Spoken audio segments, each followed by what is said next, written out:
Hi everyone, I hope you all are doing well. आज का video session आप सभी लोगों के लिए बहुत ही इंपॉर्टेंट होने वाला है, सो इसे लाइक जरूर करिएगा और मैक्सिमम टू मैक्सिमम स्टूडेंट्स को इसको शेयर जरूर करिएगा, स्पेशली उन स्टूडेंट्स को जो कि सीयूईटी 2024 की तैयारी कर रहे हैं। सीयूईटी 2024 में एक सेक्शन सबसे ज्यादा इंपॉर्टेंट है, दैट इज लैंग्वेज, क्योंकि मैक्सिमम यूनिवर्सिटीज ने अपने एग्जाम्स के लिए, कोर्सेज के लिए लैंग्वेज कंपलसरी कर रखा है ना। अगर एप्लीकेशन फॉर्म्स की बात करें, सबसे ज्यादा अगर बच्चा किसी एप्लीकेशन फॉर्म को फिल करता है तो that is for English language. English language में बच्चे को डर भी लगता है और इंग्लिश लैंग्वेज का पेपर बच्चे को देना भी है। उसे ये नहीं पता पेपर में क्वेश्चंस कैसे आएंगे, उसे ये नहीं पता कि वो कहाँ अभी स्टैंड करता है, और उसे ये भी नहीं पता कि आगे की प्रिपरेशन उसे कैसे करनी चाहिए।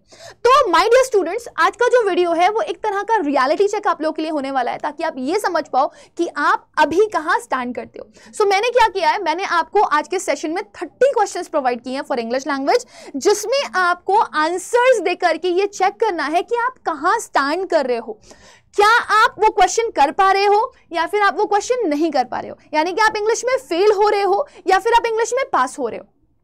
तो इसके लिए मैंने आपके सेक्शंस भी डिवाइड करके रखे हुए हैं कि कौन से बच्चे को किस लेवल की प्रिपरेशन करनी है, अगर उसका इतना मार्क्स आ रहा है आउट ऑफ 30 तो। सो ध्यान रखिएगा, अगर आप एक ऐसे बच्चे हैं जिसका स्कोर 10 से भी बिलो आ रहा है, यानी कि आपको बहुत मेहनत करने की जरूरत है, वो भी कोर में जाकर के। बट प्रॉब्लम ये है कि 2 महीने बचे हुए हैं, आप कैसे अपनी प्रिपरेशन को 2 महीने में पूरा करेंगे, क्योंकि इंग्लिश का सिलेबस तो बहुत वास्ट है। तो आपके कुछ ऐसे टॉपिक्स होते हैं जो मोस्ट इंपॉर्टेंट होते हैं, आपको उन पे काम करना है, जैसे कि रीडिंग कॉम्प्रीहेंशन हो गया आपका, राइट। इसके अलावा आपका रीअरेंजमेंट हो गया, वोकैबुलरी हो गई, और ग्रामर के कुछ सेक्शंस जैसे कि आपका verb, model auxiliary, conditional sentences और क्वेश्चन टैग। इसके बाद हम बात करेंगे कि जब आपका ये कोर टॉपिक कंप्लीट हो जाए, उसके बाद आप प्रैक्टिस क्वेश्चंस पे ध्यान दें और अपने मॉक टेस्ट लगाएं, ताकि आप रिवीजन कर पाएं। वहीं जिन बच्चे के स्कोर 15 to 25 तक आ रहे हैं, तो उनको बहुत ज्यादा डीप स्टडी करने की जरूरत नहीं है। वो प्रैक्टिस क्वेश्चंस करने के बाद भी अपना रिवीजन कर सकते हैं और मॉक टेस्ट देने के बाद अपनी स्पीड और एक्यूरेसी को बढ़ा सकते हैं। 25 प्लस मार्क्स जो बच्चे स्कोर कर रहे हैं, उनकी प्रिपरेशन काफी हद तक काफी अच्छी है। वो अगर सिर्फ और सिर्फ अपनी स्पीड और एक्यूरेसी पे भी वर्क कर लेंगे तो वो इजीली 200 आउट ऑफ 200 स्कोर कर सकते हैं। So now let's get started. Check yourself कि आपका कितना मार्क्स आ रहा है और आप कहां अभी स्टैंड कर रहे हो। सबसे पहला क्वेश्चन आपके सामने लिखा हुआ है, who asked you to draw this. आपको इसका पैसिव फॉर्म बनाना है। मैं चाहूंगी आप वीडियो को पॉज करें और आंसर करें। So the correct answer of this question is, by whom were you asked to draw this। Who को आप बाय whom से चेंज करते हो। अगर आपका वर्ब की सेकंड फॉर्म में आंसर दिया गया होता है तो आप was वर्ब के साथ वर्ब की थर्ड फॉर्म लगाते हो और प्रॉपर अपने आंसर को लिखते हो। सेकंड क्वेश्चन देखिए।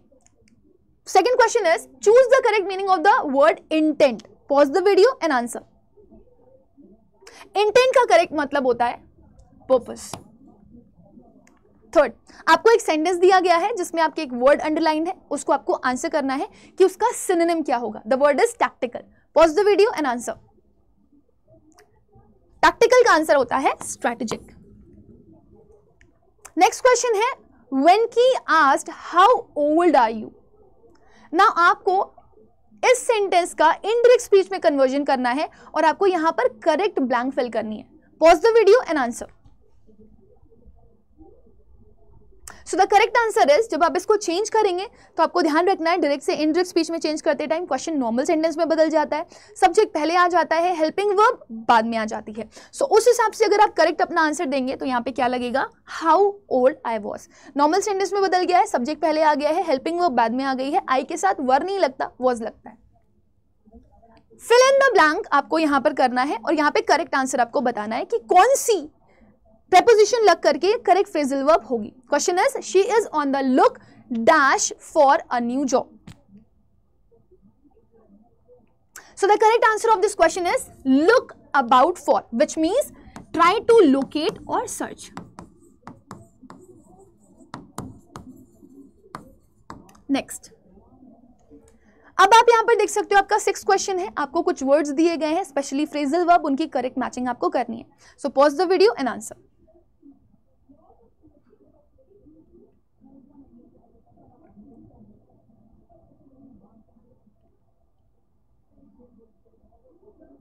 So the correct answer of this question is 4th. Breakout का मतलब होता है स्प्रेड करना, जैसे कि कोरोना वायरस ब्रेकआउट हुआ था। पुल डाउन का मतलब होता है किसी चीज को नीचे लेकर के आना। तो डिमोलिश का मतलब होता है किसी चीज को आप ध्वस्त कर रहे हो, स्पेशली बिल्डिंग को जब गिराया जाता है तो उसके लिए वर्ड डिमोलिश यूज करते हो। कॉल अप का मतलब आपका बुलावा आया है कोर्ट से, आपको समन करना है। लास्ट बचता है कैरी आउट, जिसका आंसर इंप्लीमेंट हो जाएगा। नेक्स्ट द क्वेश्चन इज, आपको सेंटेंस को चेंज करना है एक्सक्लामेटरी में। अभी ये असर्टिव सेंटेंस है। Pause the video and answer. The correct answer of this question is first. Remember, जब वेरी हटता है तो वो हाउ से चेंज हो जाता है और सेंटेंस का टेंस कभी चेंज नहीं होना चाहिए। सो आप यहाँ पे देखेंगे हाउ मैंने कर दिया, वेरी हटा दिया, पूरा सेंटेंस एज इट इज मैंने कॉपी कर दिया। Sweetly the moonlight स्लीप्स upon this bank. अगर आप इस वाले से अपना आंसर बनाएंगे तो ये कुछ क्वेश्चन फॉर्मेशन ले लेगा हाउ डस के साथ, क्योंकि हेल्पिंग वर्ब पहले और सब्जेक्ट बाद में आपका क्वेश्चन फॉर्मेशन में आता है। Next question is, dash poor are always with us. आपको बताना है यहां पर करेक्ट आर्टिकल क्या लगेगा। So the correct answer of this question is the plus poor अगर आपने लिखा है तो ये बन जाता है आपका कंप्लीट नाउन। वैसे इंडिविजुअली आपका जो पुअर होता है वो एडजेक्टिव होता है, राइट। सो जब आप द पुअर बोलते हो इसका मतलब होता है ऑल द पुअर पीपल, यानी कि जितने भी गरीब लोग हैं वो हमारे साथ हैं। नेक्स्ट, ये लेटर राइटिंग का क्वेश्चन है। आपको बताना है जब आप लेटर टू एडिटर लिख रहे होते हैं तो आपका होप क्या होता है एडिटर से। Pause the video and answer.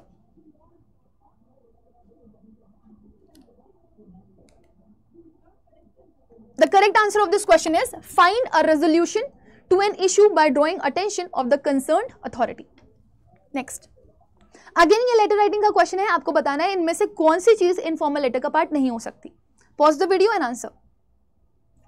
The correct answer of this question is second, subject. Informal letter में आप सब्जेक्ट नहीं लिखते हो, डेट भी आता है, सैल्यूटेशन भी आता है, कॉम्प्लीमेंट्री क्लोज भी आता है। नेक्स्ट, आपको यहां पर करेक्ट ब्लैंक फिल करनी है। Pause the video and answer. The correct answer of this question is would. अगर मैं चिड़िया होती, हूं नहीं, अगर मैं चिड़िया होती तो मैं फ्लाई करती स्काई में। तो आप फ्यूचर में कोई काम करते हैं बट आपको पता है ये पास्ट ब्लैंक इमेजिनेशन का स्ट्रक्चर है, तो आपका वुड के साथ वर्ब फर्स्ट लगेगा।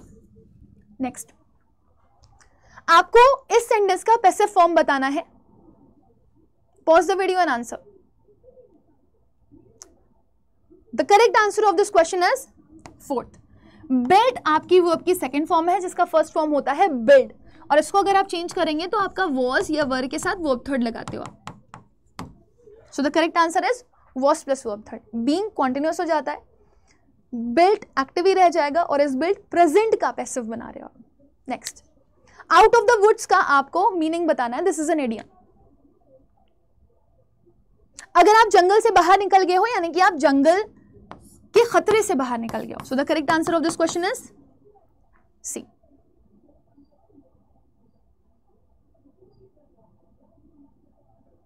नेक्स्ट क्वेश्चन की तरफ बढ़ते हैं। लेट्स सी, ये आपका रीअरेंजमेंट का क्वेश्चन है। आपको करेक्ट आंसर करना है कि क्या होगा। Pause the video and answer.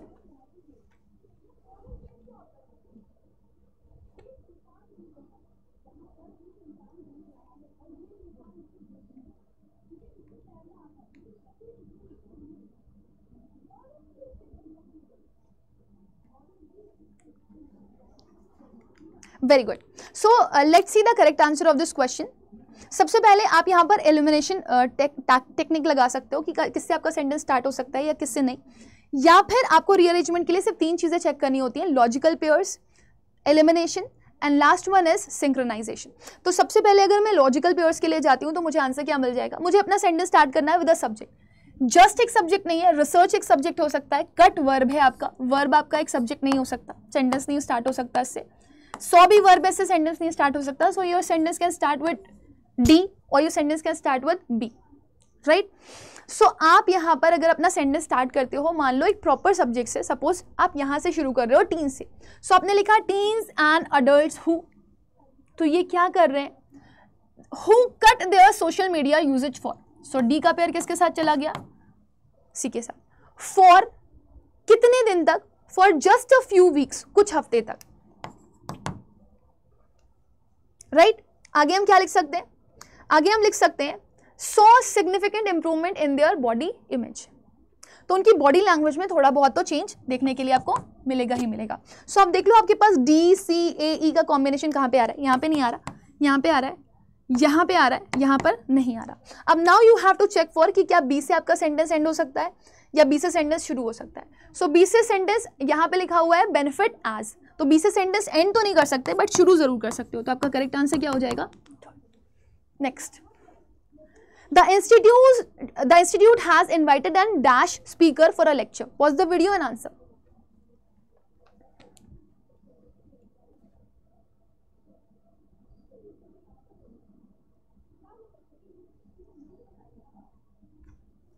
The correct answer of this question is eminent, which means famous.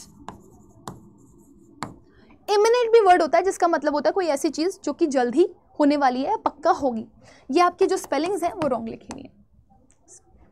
Out of the given option choose the sentence showing the correct use of preposition. किसमें preposition correct है? Pause the video and answer. The correct answer of this question is B and D. Remember trace के साथ कभी about नहीं लगता। यहाँ पर after lunch at a roadside eatery is correct. आप किसी स्पेसिफिक जगह की बात कर रहे हो। The noise above the downstair, ये सेंटेंस आपका रॉन्ग हो जाएगा क्योंकि डाउनस्टेयर आपका अबव पोर्शन नहीं होता, बिलो पोर्शन हो सकता है। The missing truck was traced to, traced के साथ आप टू प्रेपोजिशन लगा सकते हैं बट अबाउट नहीं। It's owner in Shillong, place के लिए आप इन भी लगा सकते हैं। So the correct answer is B सही था आपका, डी सही था, so you'll go with the option fourth. Next, she said are they just going to repeat what they said today. ये डायरेक्ट इनडायरेक्ट स्पीच का क्वेश्चन है, आपको answer करना है। Pause the video and answer. The correct answer of this question is second. Remember, जब भी आप sentence में प्रेजेंट कॉन्टिन्यूअस लिखते हो तो वो पास्ट कॉन्टिन्यूअस में चेंज होता है, past continuous past perfect continuous में चेंज जाता है।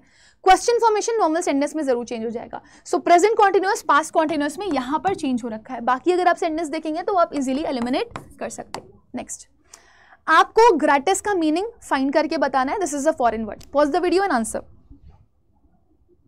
The correct answer of this question is 1।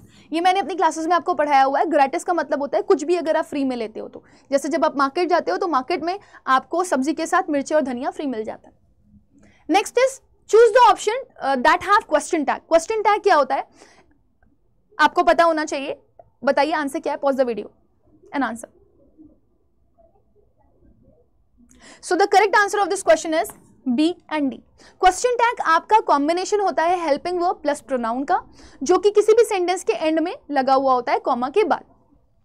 सो आपको यहाँ पर क्वेश्चन टैग मिल जा रहा है और यहाँ पर क्वेश्चन टैग मिल जा रहा है, वेयर एज बाकी सेंटेंसेस में आपको क्वेश्चन टैग नहीं मिल रहा है। So the correct answer is B and D. Next, आपको यहाँ पर एंटोनिम से मैचिंग करनी है। Pause the video and answer.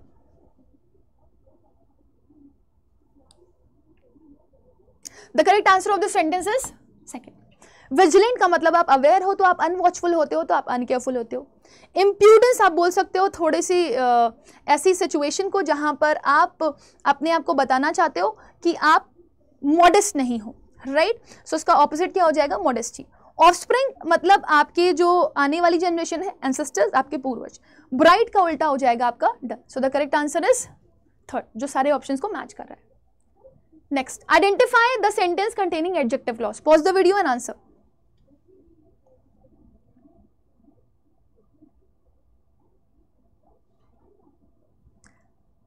The correct answer of this question is B and D. Clauses को आप बोलते हो group of words, और वो group of words जो आपके किसी भी noun या pronoun को qualify कर रहे होते हैं उनको आप बोलते हो adjective clause. So यहाँ पे अगर आप देखेंगे तो who won gold medal, ये किसको qualify कर रहा है? Student को। वहीं अगर आप यहां पे देखेंगे बिलोंग्स टू रशिका, ये किसको क्वालिफाई कर रहा है? मेटल हैंडल को, विच इज अ नाउन। यहां पे आपको करेक्ट ब्लैंक चूज करनी है। आपके हिसाब से यहां पर क्या आना चाहिए? I dash to God for the prosperity of all human being. Pause the video and answer. So the correct answer of this question is pray. Pray का मतलब होता है प्रार्थना करना, और PREY प्रे का मतलब होता है शिकार करना। आप यहां पर प्रार्थना कर रहे हो भगवान से, भगवान का शिकार नहीं करते हो। ये दोनों वर्ड है जो आपके वो गलत लिखे हुए हैं, YED या YED लिख सकते थे आप। सिनोनिम्स मैच करने हैं आपको, या आप ऐसे बोल सकते हो फॉरेन वर्ड्स का करेक्ट मीनिंग आपको बताना है। Pause the video and answer.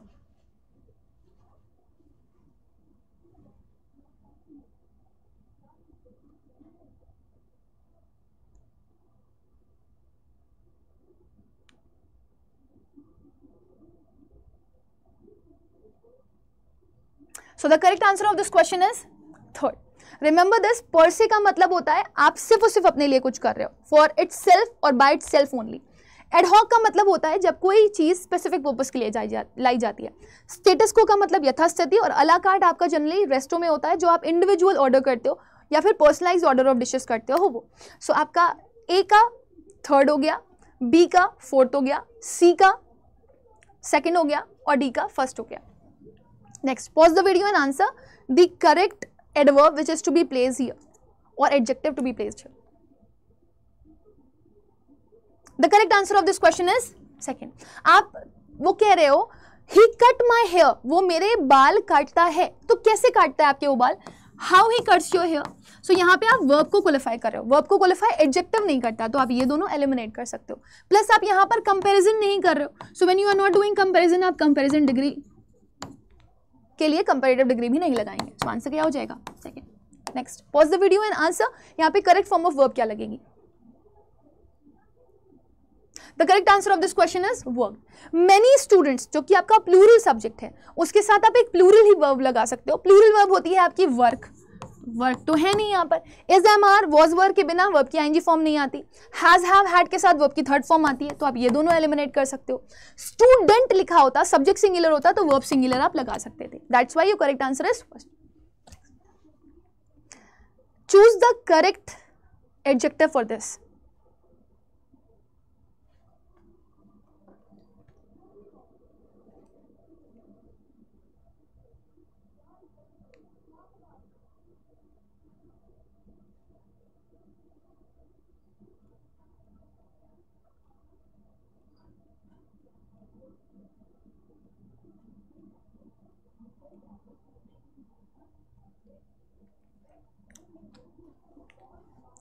The correct answer of this question is more.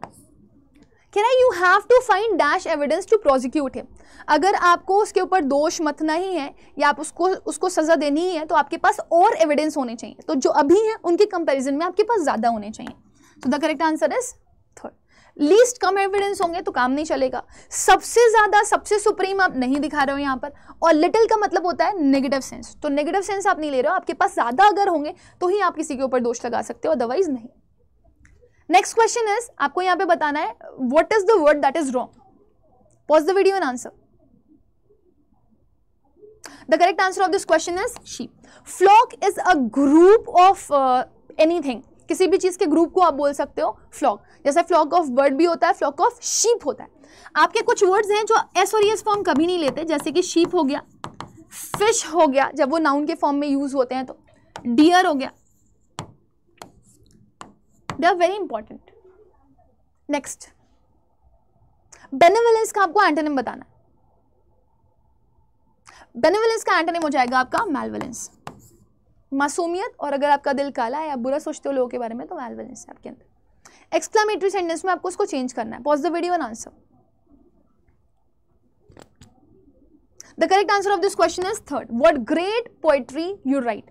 सो आपको यहाँ पर याद रखना है कि जब आप वेरी हटाते हो या कोई भी नॉर्मल सेंटेंस को अगर आप चेंज करते हो, तो हाउ और वर्ड से चेंज करते हो एक्सक्लेमेटरी सेंटेंस में. और उसको चेंज करने के बाद आपके जो भी वर्ड्स यहाँ पे आ रहे होते हैं वो यहाँ पे आने जरूरी होते हैं, और आप जो सेंटेंस का टेंस है वो भी चेंज नहीं करते हो. So the correct answer of this question is. Last question for you.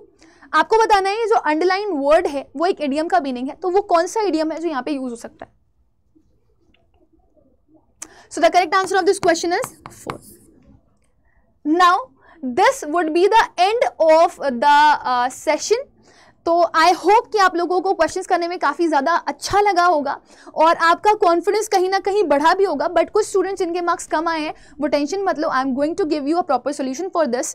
अगर आपके मार्क्स बहुत कम आ रहे हैं, 10 से नीचे आ रहे हैं, तो आपको प्रॉपर प्रेपरेशन की ज़रूरत है. आप 2 महीने लग करके पढ़ाई कर लो तो आप अच्छा स्कोर कर सकते हो. तो इसके लिए वी हैव ऑलरेडी लॉन्च प्रतिज्ञा बैच, जो कि आपका 23 मार्च से स्टार्ट हो जाएगा.